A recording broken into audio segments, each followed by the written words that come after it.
I know by now you're probably tired of listening to me talk about Sheath Underwear. But there's a reason for it. I wear them all the time. I'm wearing them right now. They're the most comfortable underwear I've ever had. And like I've said before, they have this pouch in the front for your balls. But guess what? If you're feeling weird about putting your balls in a pouch, use the pouch for other things. There's an array of different things you can put in there. For example, your wallet, hand sanitizer, your passport, a lighter, and some joints, a lemon, Mexican peyote muscle gel. The point is they're incredibly comfortable and convenient. And if you go to sheathunderwear.com and you can use my promo code RRBG, you'll save 20%. Go there right now, support the company which is owned by a veteran, and support us in the process. It's a win-win. What's up, everyone? Welcome to the RRBG podcast. I'm here with Sean Dowdell. Am I saying that right? Dowdell? Yeah. Dowdell? Either one's fine. Either one's fine. Of Gray Daze. How are you, sir? I'm doing great. Thanks for having me on today. Sure. Are you at work? You look like you're at work. Yeah, I'm in my office in Arizona today. How's Arizona doing with the whole pandemic lockdown? I don't even know where everybody's in different situations where like LA is completely shut down, but Texas is wide open. Where are you guys at in Arizona? We're pretty much wide open. Yep. We've got high numbers, but the economy is open and businesses are open and we're able to function. Actually, yeah, I think I just heard there are like comedy shows going on. Are there any concerts going on over there? No, not yet. I think that's a few months away, but we're at least able to get out of our house and shop and go eat at restaurants or some, stuff like that. It's interesting how you can have a comedy show but not a rock show. I mean, what do they think is the difference there? I mean, I guess the moshing, but I don't know. I think we could still have some shows separated out. I agree. I want to see that stuff end quickly. Yeah. Well, we'll see. With the newly, the rolling out of the vaccine and everything, I think we're definitely on track to getting back to some kind of live situation soon, right? Yeah, I hope so. Yeah. You guys recently, January 29th, you put out Amends Stripped, which is an EP it's a rearrangement of the songs that were released in the Amends LP back of, I think it was in June of last year. I forget when it was, or maybe January. It was June. June? Okay, I was right there. But so this new arrangement, tell me a little bit about it. Like, where did the idea come from to do that? So initially, Tom, the CEO of the label, asked us if we had any B-sides for different packaging options, and basically their retail distribution partners like Target, Walmart, countries like Japan, they like to have their own version of your record. They print it there. Target likes to have something different about your record to drive retail sales through their distribution centers, if that makes sense. So they want to have at least one track on the album that's different. So that's how the conversation started. He asking us about B-sides, and we showed him some different versions that we had of the tracks that we were doing, because we have such limited tracks with Chester being gone that we didn't want to use up another track from the next record. So we have these versions, these acoustic versions, and he said these are good. Let's use these. So that's how it started. Then once he sent us back in to East West Studio with Billy Bush and heard the final product, he said these are really good. We should do a whole album of acoustic material. And I think the band was like, well, let's put out an EP. Let's do 5 songs rather than the whole thing redone like this. Plus, we didn't have all those versions with a different performance from Chester. So like we just didn't want to use the same performance on every song. It just didn't feel right. So that's how it started. And then we went back in and added 2 more tracks. One called Shouting Out. And then we used an original version that we had recorded back in '97 with our original guitar player, Bobby Benish, where it was just us in a room recording with a couple microphones. There's no multi-track version. It's literally just a couple of mics mixed down to 2-track live. So, I mean, it's not perfect. You're hearing some flub notes and just some dynamics that wouldn't be on a studio version, but I think it's a cool performance. It captures a unique moment in time for us. Yeah, and it also adds a level of like authenticity and rawness to have something like that, where you have like it's more human to hear like the flubs and stuff like you said. 'Cause, I mean, sometimes super produced albums can sound a little fake or whatever, a little empty or overproduced. And I personally, I'm a fan of listening to recordings like that, like on the spot, kind of live. So that's great. That's great to hear. So you kind of mentioned that you didn't want to use songs from another album. So are there more songs that you guys have in the works for possible like another album? Oh yeah, I apologize. Yeah, so we go back in the studio in April to Okay. start recording the next record. We have enough material for at least one more album. That's great. That's great. So back in the day when you guys were together in the beginning, and for anybody that's watching or listening that is not aware of what we're talking about, I can't imagine you're watching this episode and you haven't looked it up. But Chester Bennington of Linkin Park had Grey Daze before Linkin Park started, and you guys were together for about 5 years and put together a bunch of music. You did some shows and stuff, but never actually put out albums. Is that the situation? No, we put out records. We had record deals. We did really well. Okay. We put out 2 full-length albums, did a couple of different demos, and then we had 3 different record deals with the band. So the band was quite successful. We just didn't hit it big, and broke up right at the peak of the band. And then in 2016, Chester and I decided to put the band back together and go down that road again. And then unfortunately, he passed away before it all came to completion. But we started working on it while he was alive, and we were very, very close friends, and it was just something that we were both very looking forward to doing and having fun with. And unfortunately, it didn't get to happen while he was still here. Yeah, it's a very tragic situation, and I want to make it clear for anybody that's watching or listening too, because usually when something happens like this post-mortem, like people try to, the haters start talking crap about like, oh, this maybe like this happened with with Dio's wife. It was a big situation with her putting out records post-mortem, and it's like it's not some kind of like money grab situation. It's the family's behind it. Everybody's in the family is a part of it. I know you had the kids were a part of it as well, right? The vocal recordings. One of his kids, Jamie, he sang backups on a track. To that point, you're never gonna please everybody, and a lot of people that don't know my relationship with Chester, we were very, very close. He was one of my best friends in the world, and I definitely was one of his best friends in the world. We were business partners for 20 years in a company called Club Tattoo. I am a very successful business partner, entrepreneur. I'm a multimillionaire before any of this. So to say I'm chasing money, that's ridiculous. Yeah. I think all total, the band made a couple $100,000, and that's divided by like 15 people, by the way. So if anything, I'm losing money on this proposition because of my day job not getting my full attention. So but you can't. The thing about that is you just can't argue with these internet warriors, man, because that's all they have time to do. They're in their parents' basement. They think they know what's going on. They have no clue. They don't know the band. They don't know the dynamics. They don't know the friendships. They don't know the music. But they have this gigantic predisposed opinion or determination about who you are or what you're doing. And they don't know shit. And I found myself for a while arguing with these trolls.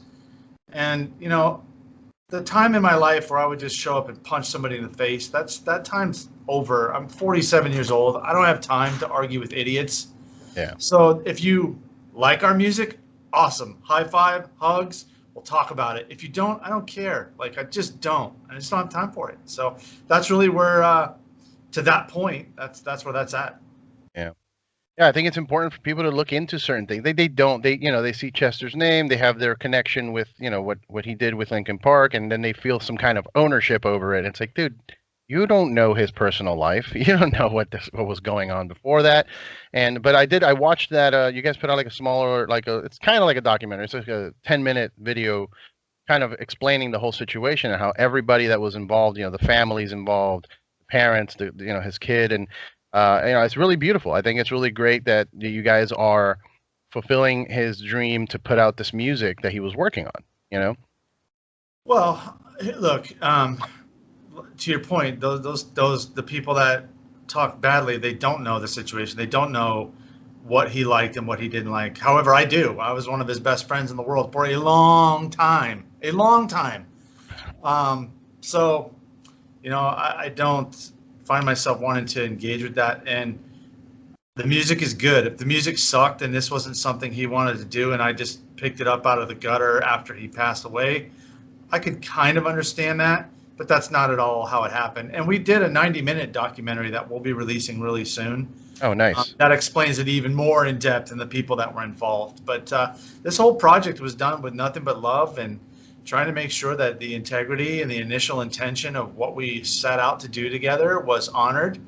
And Chester was a man of many talents. He wasn't just the singer in Linkin Park. He sang in Stone Temple Pilots. He sang in By Sunrise. He sang in Kings of Chaos, and he sang in Grey Daze. He loved playing music. And the thing about Chester is, if you knew him and you were in a room with him for more than 5 minutes, and there was an instrument in the room, he would heat seek his way to that instrument, pick it up, and start playing. That's just who he was. He loved playing music with anybody and everybody.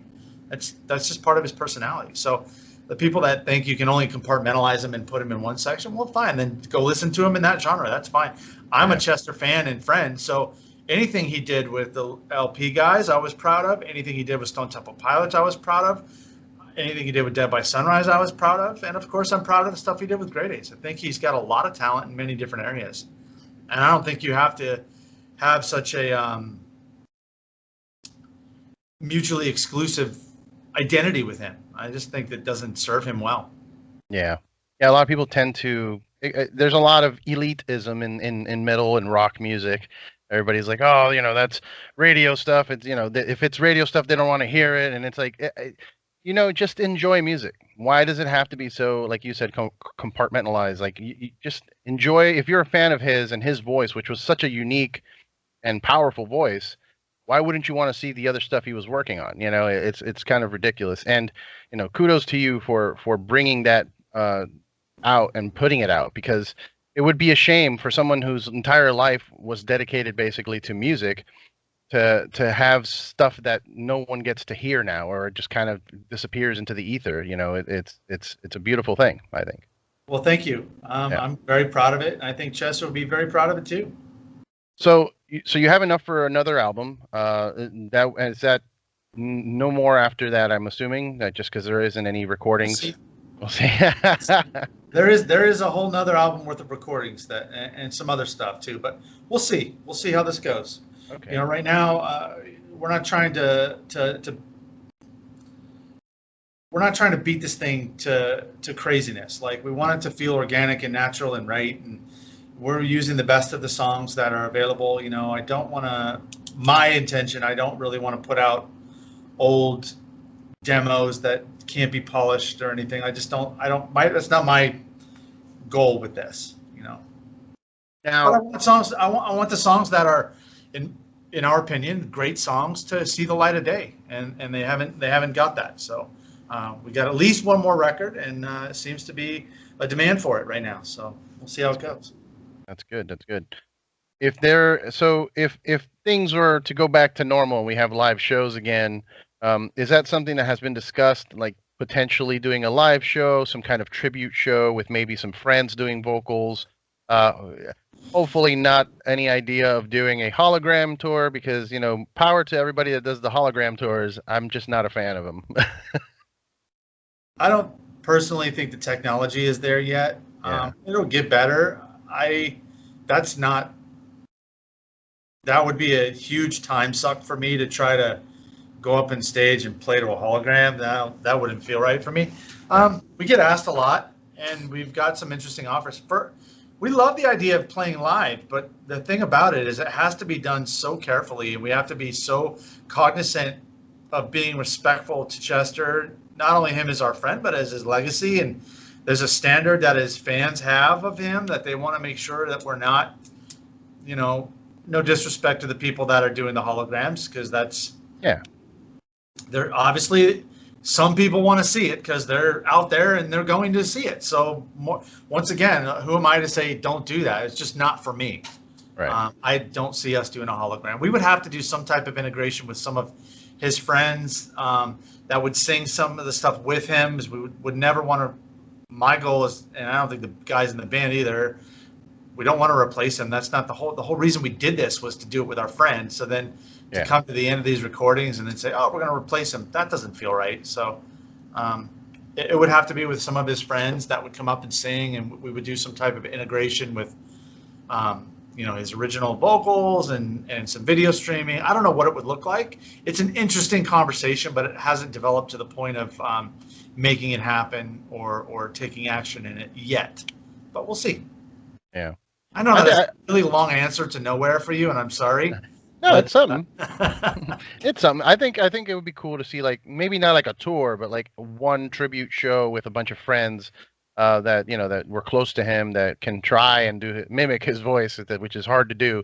But I think that would be like a nice thing too, just for the fans and for everybody involved, all the friends and family. It's like a heartwarming kind of. It's going to be emotional regardless, just even being at a live show at this point in time, because it's been a year since we've had concerts. But it would be a very powerful, I think, moment.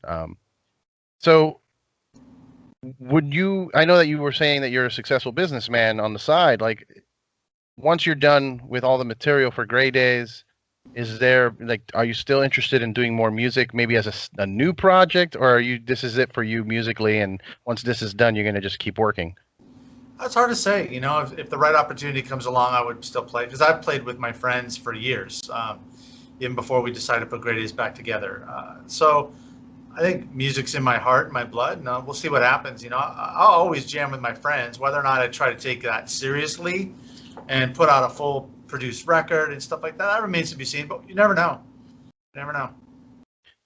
Tell me a little bit about Club Tattoo. How did that come together? What was the intention behind it? Full transparency, back in 1995, Mace, the original bass player for the band, and myself, the band was touring.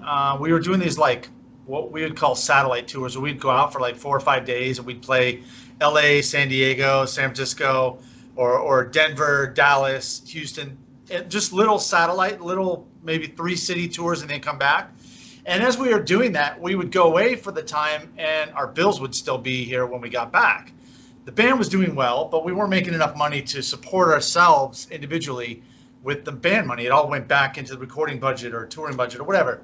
And so we decided to open up a tattoo shop and try to supplement our income while we were on the road. That's the initial intention of Club Tattoo. Once we opened the store, turned out Mason and I were not good business partners, and within 6 months I had to buy him out of the business.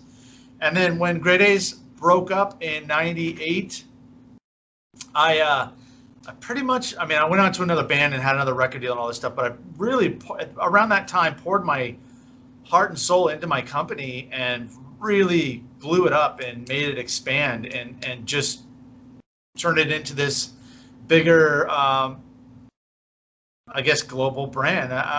Maybe that's a short version of it, but we expanded. We eventually went into Las Vegas. We have 6 studios now, three in Las Vegas, 3 in Arizona.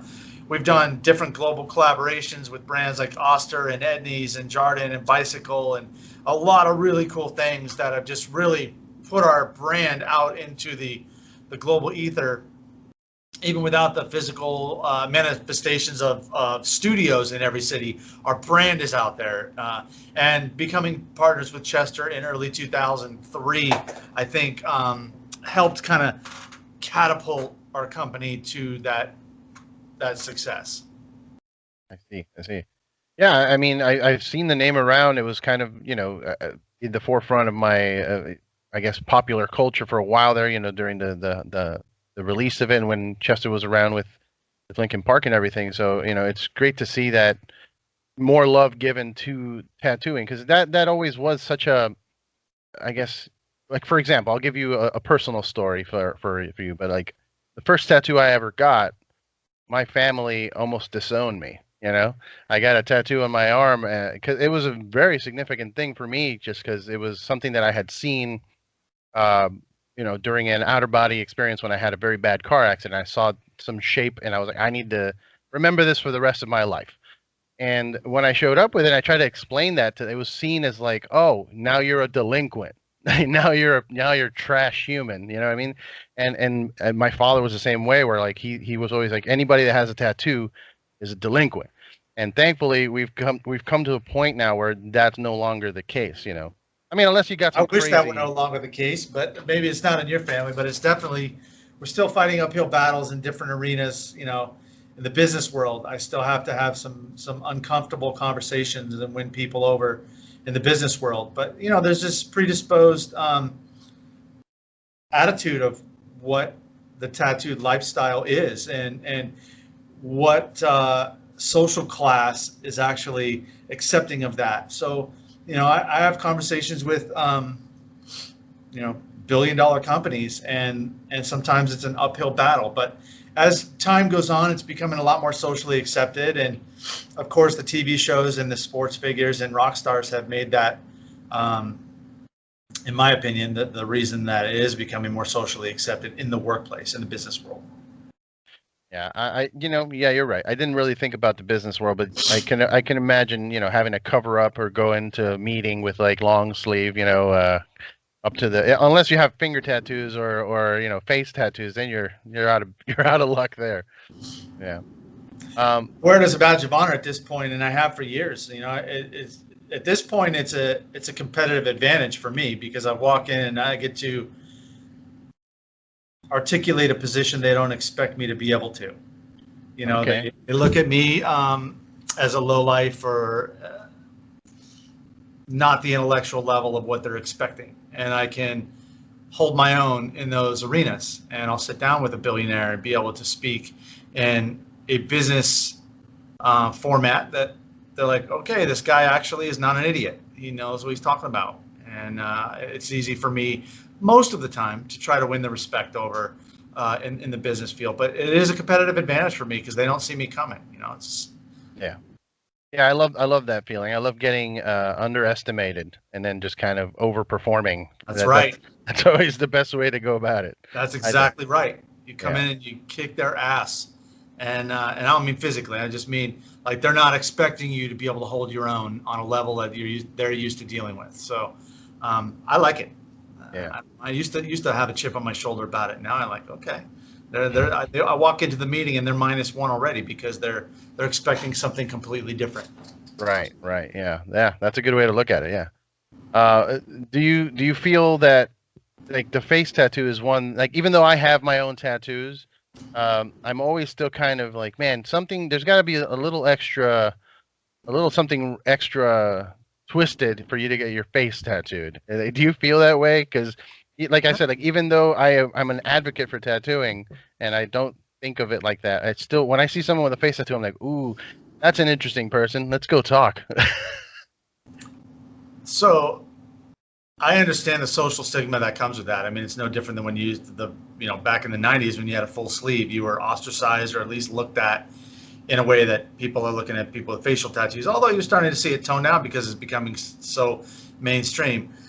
I feel like I'm too pretty to have a face tattoo. So, no, in all seriousness, this just doesn't appeal to me. But I certainly have no issue with, I have half, I don't know, half my staff, but a lot of my staff, artists, piercers, they have facial tattoos. Doesn't bother me at all. It's to each his own. Like, that's your form of expression. Great.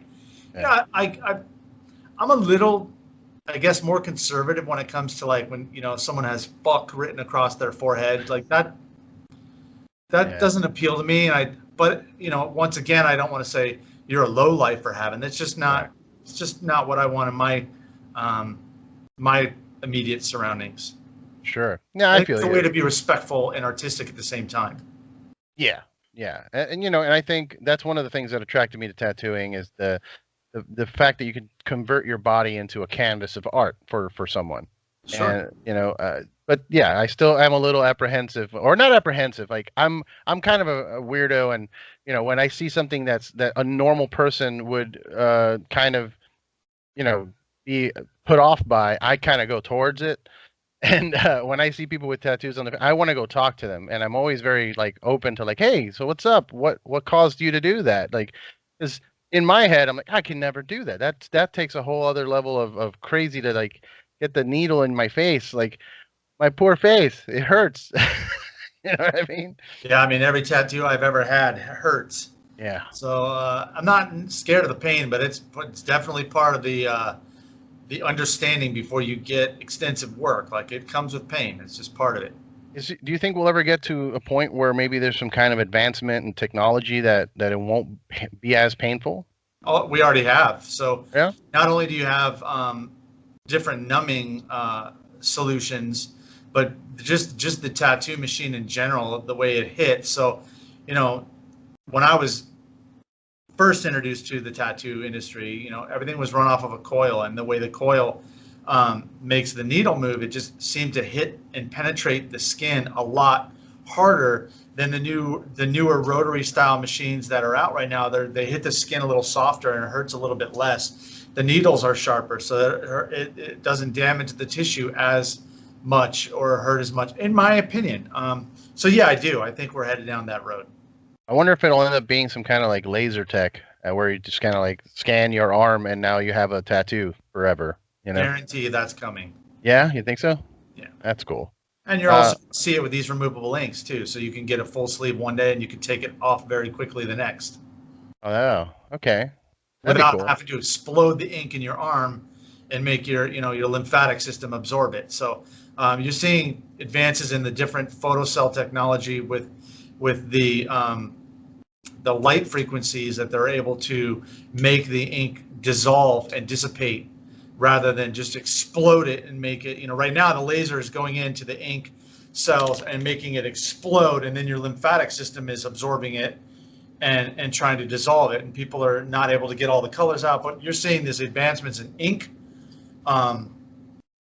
in ink companies where they're able to make these inks that are reactive to certain light frequencies, which make them dissipate. So you're seeing a whole new. The next 10 years are going to be very revolutionary in the tattoo world.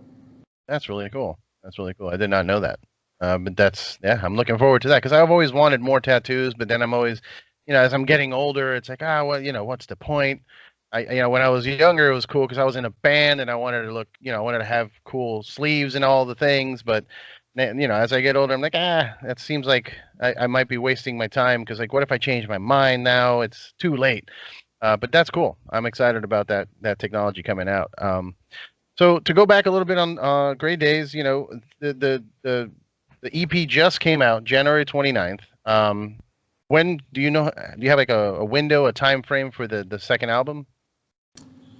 Or the next album, sorry? At some point this year, we'll record. We'll probably be done. I'm guessing we'll be done mixing and mastering by June. So we'll start packaging and stuff like that. So maybe October, November, maybe. I'm not sure, to be honest, but that's my guess.